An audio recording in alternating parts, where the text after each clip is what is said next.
More sensitive information was stolen and leaked online by hackers, including the names and cell phone numbers of prominent House Democrats. And Democratic officials are being told to brace for more leaks. Joining me to discuss the latest cyber attacks is Adam Ghetti, CEO of Ionic Security. Adam, thank you so much for being here. Hey, good morning. We love having you here. You run this big cybersecurity startup, and you know the risks of having public officials' emails and cell phone numbers leaked. What is the biggest problem with that? Well, besides just being a political annoyance?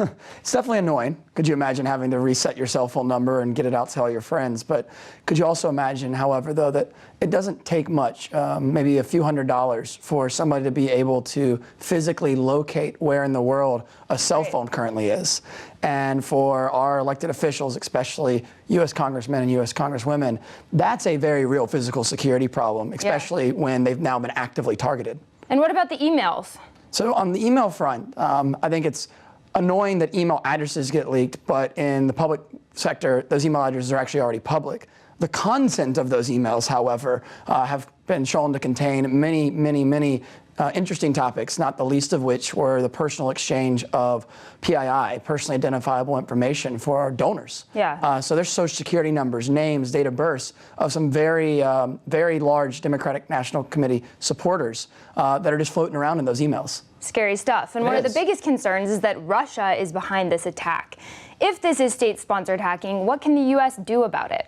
So the U.S. can only do as much as they're willing to actually go enforce. So it's against the law to do these things here in our country, but unless we want to go to Russia to do something about it, the only other options we have is to probably make more of a political declaration, something along the lines of what we did with China a few years back, where we indicted in a federal grand jury several of the Chinese national hackers that had been attacking U.S. companies. And now there's obviously an active and ongoing international piece of criminal investigation going into those individuals. But the information's there, and it's out there. It's digital. Once it's out, it's out. So what lessons can we learn from the DNC leak?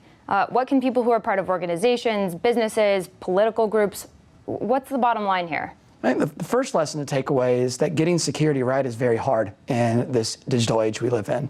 And the world has never been more connected, more distributed, and more dependent upon the internet. And today, you have defensive organizations in this space like ours and along many others that are working really hard to keep everything as safe and as secure as possible. And we're doing that today without any sort of legal impediments to focusing on pure defense. Yeah. There's been a lot of discussion around putting back doors into encryption technology or into cybersecurity technologies at large. And if we're having a hard time getting it right without putting in an extra door, I would say that possibly a lesson learned here is that trying to make this easier to get into is probably the wrong direction to be running. And last but not least, really quickly, what are your goals for the future as this changing landscape of threats evolves? Our number one primary goal at Ionic is specifically to make it so that you and anybody else that has digital information doesn't actually have to think about keeping it safe and secure. That the information security is just as easy as turning a faucet and water coming out and you getting clean drinking water. It just works. And the more and more you have to think about it, the less likely it is to be done right.